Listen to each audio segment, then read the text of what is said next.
Senhoras e senhores, boa noite. Oferecemos-lhe uma bela exposição, provavelmente educativa, mas certamente aterrorizante, nesse nosso mausoléu do pavor. Nossa casa está cheia de duendes, demônios, gnomos, fadas más e algumas presenças demoníacas. Tudo reunido para o prazer e emoção de vocês no que chamamos a Galeria do Terror. Olá, seja bem-vindo a mais um programa sobre a série Galeria do Terror. Eu sou a Angélica. E eu sou o Marcos. Hoje vamos conversar sobre o 7º episódio da terceira e última temporada da série clássica. Ele se chama Fright Night, seria a Noite do Terror, né? Ou a Noite do Espanto, né? Uhum. Certo. Exatamente. Ele foi ao ar no dia 15 de outubro de 1972. Vê só, né? Tá com cara de episódio de Halloween mesmo, né? Esse episódio de direção do Jeff Corey. E tem aí um elenco considerável, inclusive o Stuart Whitman, que já participou do episódio bom da segunda temporada, né? O The Lindemann Sketch. Isso mesmo. E a gente já falou, o Jeff Corey, a gente já falou que ele era um cara que ele era basicamente ator de cinema e TV, mas ele andou dando suas cacetadas ali na direção, e onde ele pôde exercitar mais o seu talento como diretor foi justamente na série Galeria do Terror, na qual ele dirigiu 9 episódios já, inclusive a maioria deles, que eu me lembro, foi na primeira e na segunda temporada. Uhum. Né? Aqui ele vai fazer, se não me engano, ele dirige só esse na terceira. E dirigiu episódios importantes, episódios muito bons, né? O pessoal vai lembrar de Certas Sombras nas Paredes, Academia, né? Sim. Enfim, Conte ao David. Ah, são episódios bem medianos, né? Certa Sombra na Parede, eu lembro que é com a Agnes Moorehead, e a gente ficou, assim, bem passado, assim, porque é um episódio muito curto, né? E a gente ficou com a impressão de que ela, uma grande atriz, quase foi subaproveitada, né? Você já citou que no elenco nós temos o Stuart Whitman. Nós falamos dele quando falamos do episódio Lindemann Sketch. Uhum. Lindemann Sketch, desculpe, né? O que o Lindemann pescou. Citamos aí que o cara teve 50 anos de carreira e, enfim, ele... Não sei se eu cheguei a falar, mas citando coisas que a gente talvez não tenha citado, ele foi o pai, o Clark Kent da série do Superboy dos anos 80. Você não lembra dessa série? Nem eu não cheguei a assistir. Né? Nem eu também não assisti, não. E ele também, ele era o ator principal, ele era o protagonista da série Cimarron Strip. Era um ator já bem conhecido, né? Aliás, o episódio que ele aparece da segunda temporada é bem melhor do que esse aqui. Esse aqui é um episódio bem mediano, vamos colocar assim, né? Bem... Sim. Assim, tem um elenco legal, mas episódio bem... Assim, não é um grande episódio nem de terror, assim, né? E tem umas atuações exageradas, né? Acho que você vai falar dela aqui, da Barbara Anderson, né? Que ela é vencedora do Grammy, porque ela era de uma série de TV chamada Ironside, né? O Têmpera de Aço, ela tinha um personagem fixo, ela era a oficial Eve Whitefeld, e ela participou ao longo de toda a série Têmpera de Aço. Já citamos essa série aqui anteriormente, e ela acabou ganhando um Emmy por esse personagem. E, além disso, ela é a Lenore do episódio A Consciência do Rei, da série clássica de Star Trek. E ela também tinha um personagem que ela apareceu em vários episódios da série Missão Impossível. Ela era Mimi Davis. Então, uma atriz que ela tem uma carreira também longa, ela está viva, ela tem 79 anos, e uma atriz bem interessante. A gente vai ter também a participação da Ellen Corby, e essa mulher, nós já falamos dela também, ela basicamente teve uma carreira de mais de 70 anos. Ela era dos Waltons, né? Isso, ela era a Esther. Aliás, tem um assunto bem interessante, assim. Eu lembro que tem aquele ator, né, que ele até participa daquele episódio de Night Gallery com a Barbara Steele, que eu tava vendo uma entrevista dele, ele falou que foi um grande... Ela era uma atriz muito generosa, essa atriz, entendeu? Ela, principalmente com os atores muito jovens, a série que os Waltons tinham atores mirins, né, gente jovem.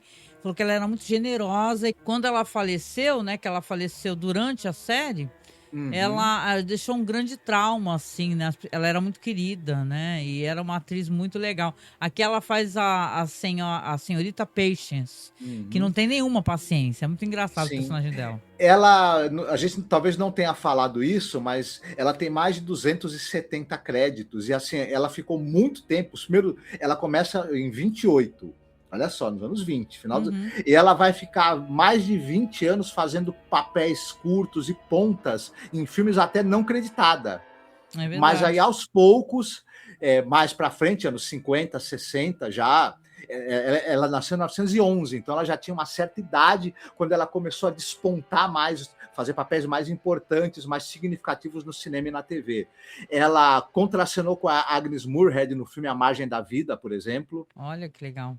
Ela está em filmes como, por exemplo, Shane, os Brutos Também Amam. Ela tá em muito, mas muito filme importante da história do cinema como coadjuvante. Né? É. Mas eu acho que o ator aqui que é mais interessante, as pessoas vão lembrar, é o Alan Napier, né? Que é um ator muito importante, que a série ficou muito famosa, mas ele já era um ator assim, shakespeariano, muito relevante, um cara muito culto, né?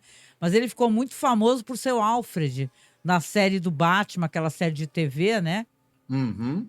Exatamente, é uma cara que todo mundo que tem a nossa idade e assistia a televisão conhece. É o Alfred da série do Batman e do filme da série também.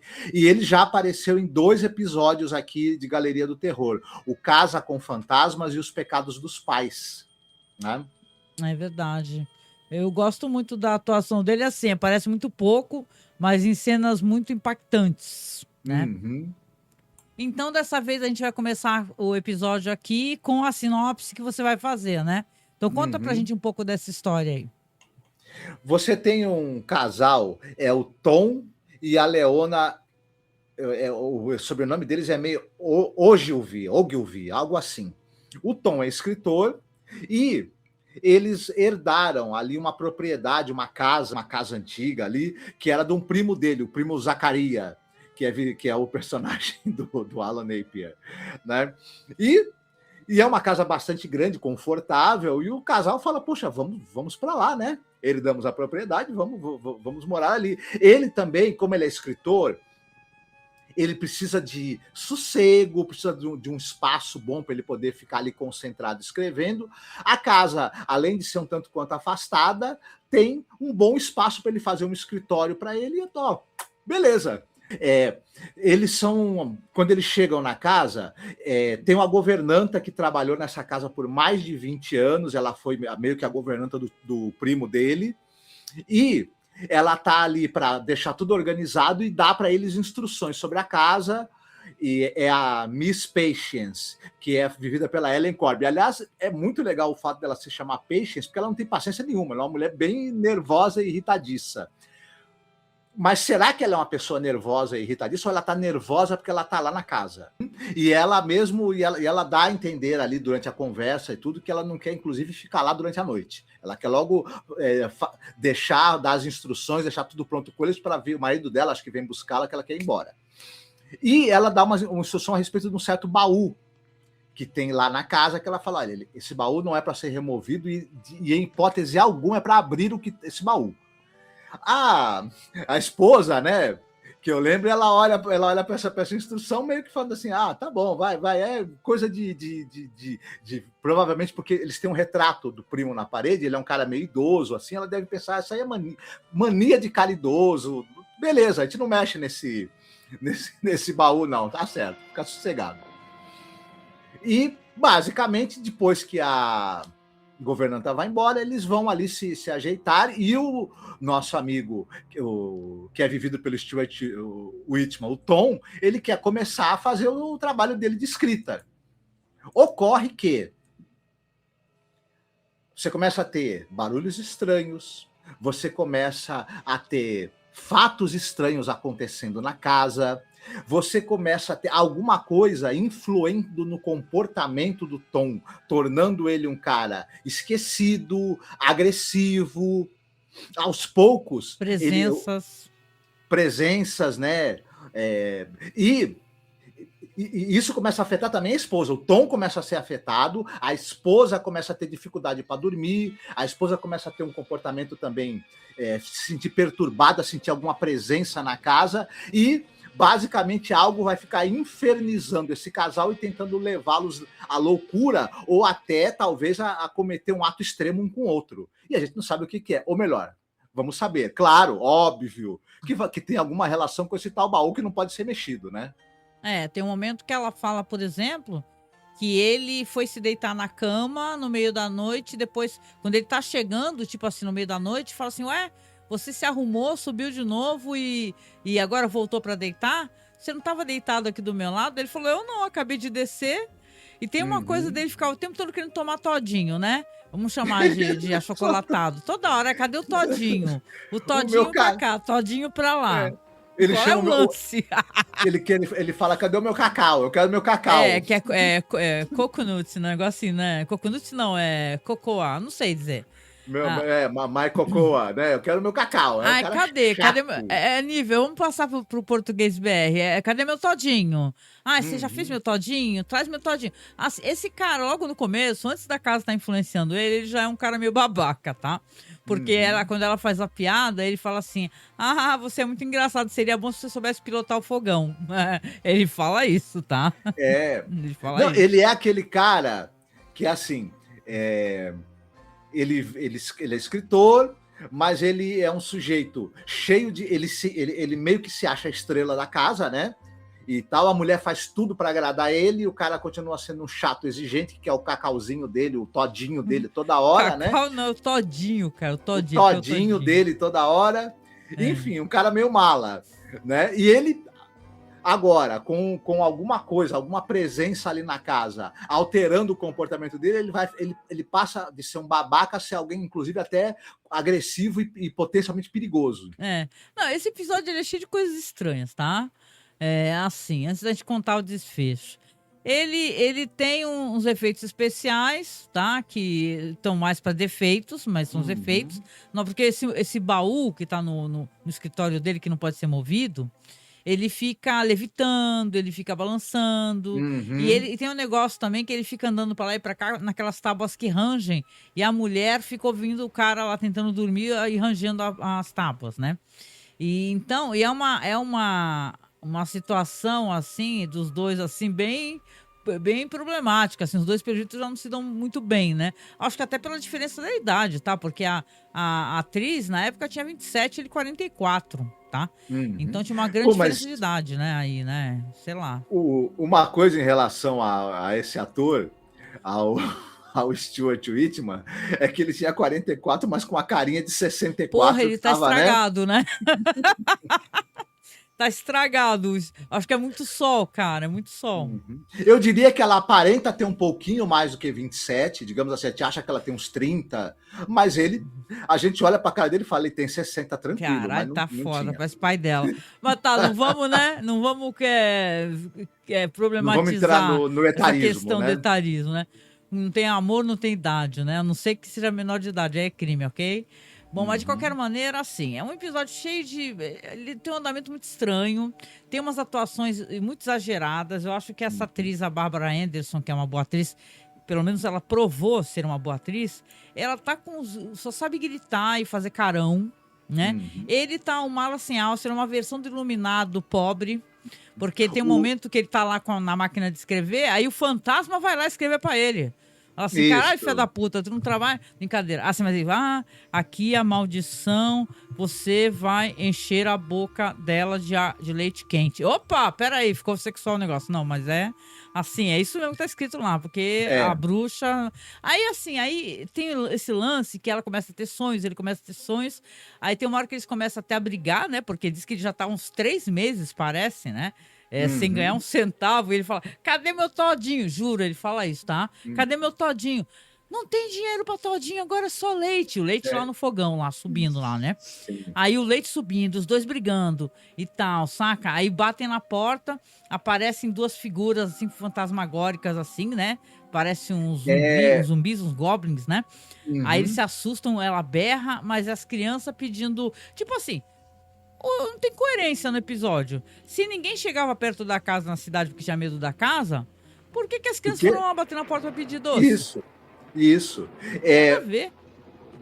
E eles tomam aquele susto, né? Só que eles estão os dois estão com uma atuação bem exagerada. E assim, a gente tem dificuldade em achar que eles tenham a química de um casal mesmo, não tem muito. E que você falou dos efeitos, né? Dentro do baú, a gente já pode até. Tem realmente duas coisas ali, duas figuras, duas criaturas que não se sabe. A gente começa a escutar vozes. A gente só vê Então, sombras, na verdade, na parede. Isso, mas depois, mais pra frente no episódio, a gente começa a escutar duas vozes ali, de duas criaturas até mancomunando que estão querendo lascar com a vida dos dois. Esses dois seres não são mostrados só sombras, e quando eles vão usar os poderes deles ali de sugestão, começa a ter uns efeitos óticos bem pobres, sabe? Convenhamos, mas bem pobres. Nossa. E a gente fica meio... Essas criaturas, se elas são a gente não sabe que tipo de criatura que é. O cara dá a entender que o velho que morreu, o primo dele, era bruxo, hein? Era um bruxo, exato. Só que assim, o efeito ótico que é usado para mostrar ali que as criaturas estão usando os poderes dela é um efeito óticozinho bem mequetrefe, que ele não funciona para sugerir nada decentemente. Era muito mais interessante, na minha opinião, se eles vão usar, em algum momento, mais pra frente no episódio, eles vão usar uns efeitos de maquiagem num certo personagem. Eu achava que era mais interessante eles terem guardado esse recurso pra maquiagem dessas criaturas e mostrado essas criaturas em algum momento. Até que no final, porque assim, a gente pode até contar, tá? Uhum. Vão ter vários eventos ali durante o episódio. Tem um momento que ela percebe, ele também, que eles têm que se livrar do baú, só que eles não podem se livrar do baú. Então toda hora o baú vai voltar. Tem uma hora que entra um ripongo bigodudo, né, de transportadora pra pegar lá com uma puta de uma camiseta com os pelos tudo assim saltando pra fora. Pra pegar, ele até brinca, fala, o que tem aqui nesse baú? Tem um corpo, né? Aí do nada o baú aparece de novo. Aí tem uma hora que eles colocam o baú dentro de um galpão, pregam lá a porta do galpão, só que saca, volta de novo. O baú fica voltando, porque o baú tem que ser entregue. Foi isso que a governanta falou, a ex-governanta, que o primo falou que aquele baú não podia ser retirado de lá porque ele tem que ser buscado. Alguém vai buscar esse baú, então ele tem que estar lá na casa, né? Só que visivelmente eles estão sendo influenciados pelo baú, né? Ao mesmo tempo, parece que tem a ver também o fato dele ser um escritor falido, que não está conseguindo escrever absolutamente nada, né? Então, quando aparecem as crianças na porta, eles dão risada, porque eles lembram que é Dia das Bruxas, né? E tal, a Noite de Todos os Santos, não sei o que lá. Aí quando a porta de novo, batem na porta de novo, aí aparece o primo, só que vestido como um ghoul, né? Assim, eles chamam de ghoul, né? Mas a maquiagem até boa, tá? Que colocaram no Alan Napier, uma maquiagem boa e tal, e ele vai subindo lá, não mostra ele descendo com o baú, porque obviamente é um senhor de idade, né? Ele não ia descer com um baú gigante lá, mesmo que fosse cenográfico, né? E aí eles ficam super aliviados, né? Porque eles falam assim, que bom, agora nossa vida vai melhorar. Sendo que o problema deles nem era o baú ou as assombrações. Eles tinham um problema porque o cara não consegue trabalhar, porque a relação deles está uma droga. Mas aí, assim, quando ele fala, nossa, agora vai dar tudo certo. Aí, do nada, ele olha lá de novo no escritório, que fica tipo no sótão, né? Na parte de cima. E tem outro baú. Aí tá um bilhete lá escrito assim, pra ser entregue daqui a 1 ano. Não tire daqui. Isso. Aí o episódio termina de uma maneira muito brusca, muito estranho. Termina com eles falar, já um carro, já com as mudanças, já saindo dali, com uma placa na frente da casa, assim, para alugar ou para vender e tal, entrar em contato. Só isso, acaba assim o episódio. Isso, o primo Zacaria, ele guarda monstrinhos, criaturas sobrenaturais nesses baús, e ele deixa guardadinho até o dia do Halloween. Quando é no dia do Halloween, ele vai lá buscar para poder liberar essas criaturas no dia do Halloween, para eles fazerem a desgraça. Só que até o dia do Halloween ele precisa de um lugar para guardar esses monstrinhos que ele tem em algum lugar, e ele guarda na casa que ele deixou pro primo dele, pro Tom. Ou seja, que não dá, né? Não dá.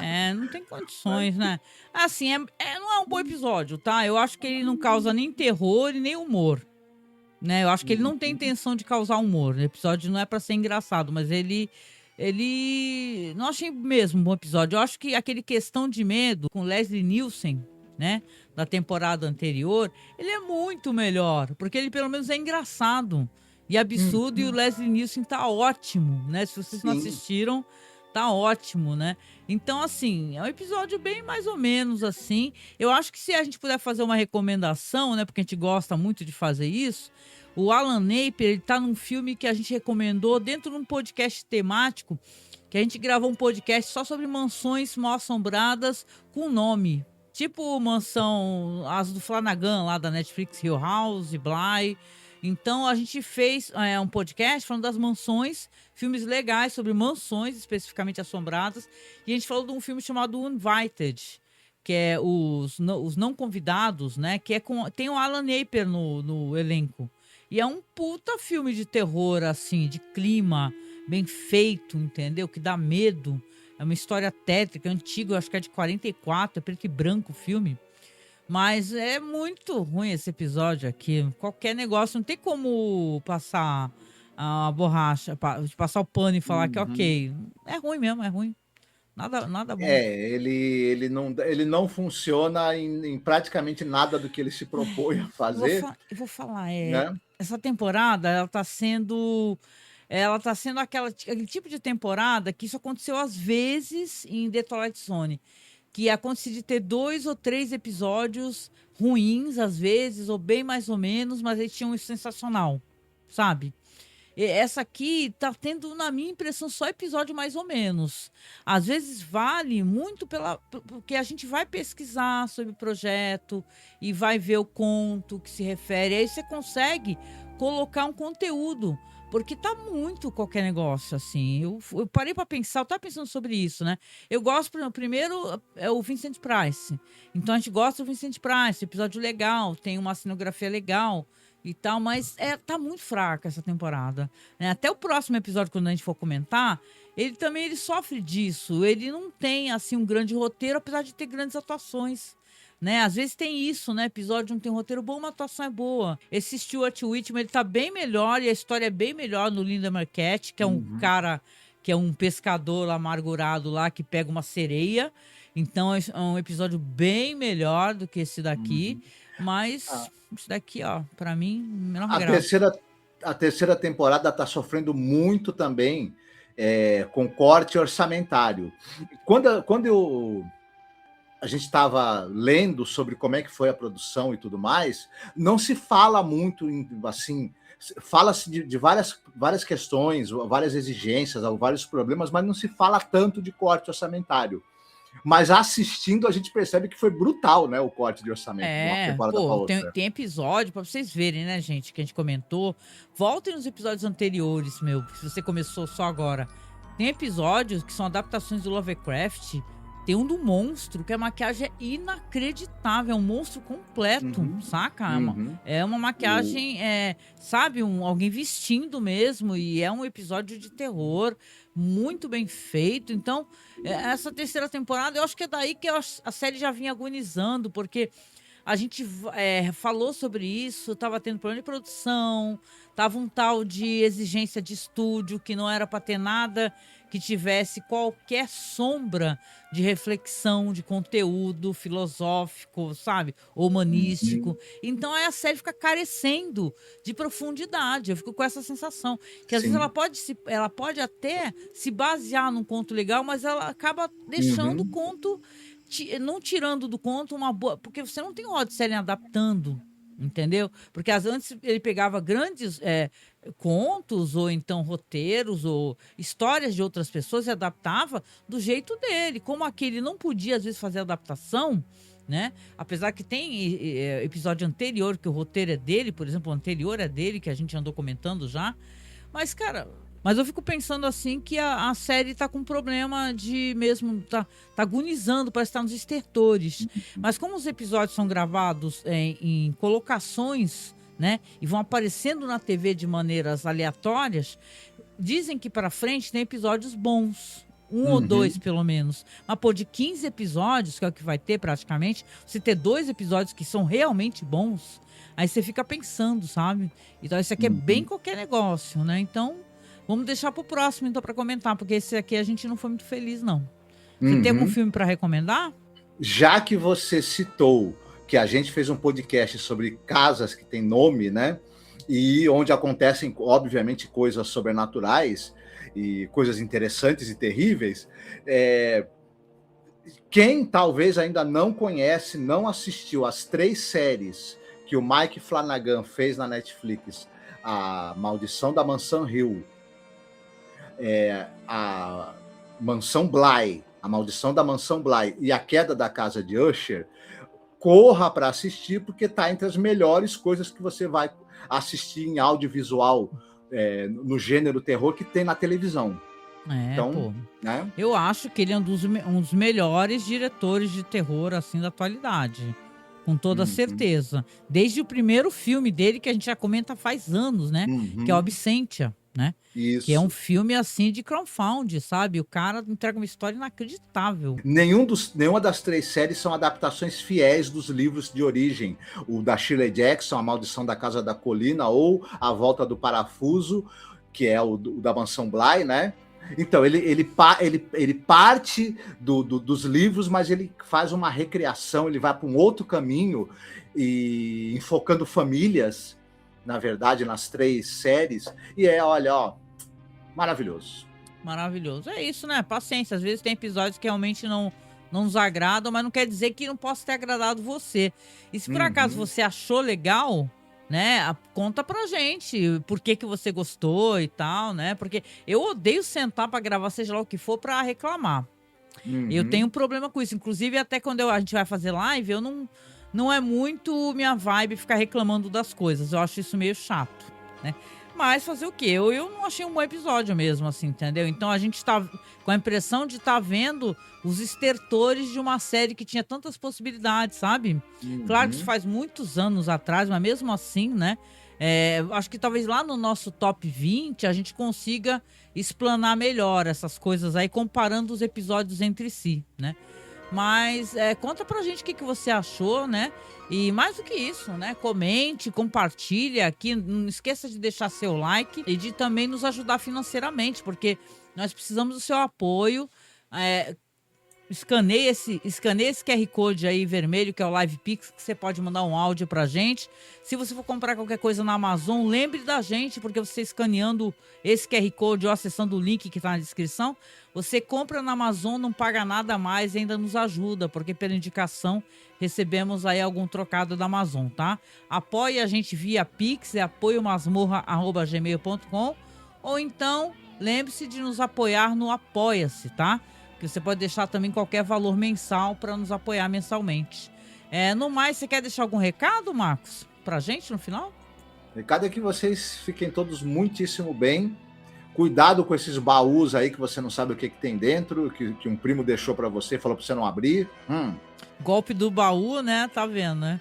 O golpe do baú que essa galera tomou. Foi o golpe do baú mesmo, com certeza. Com certeza. Um beijo e até o próximo podcast. Tchau.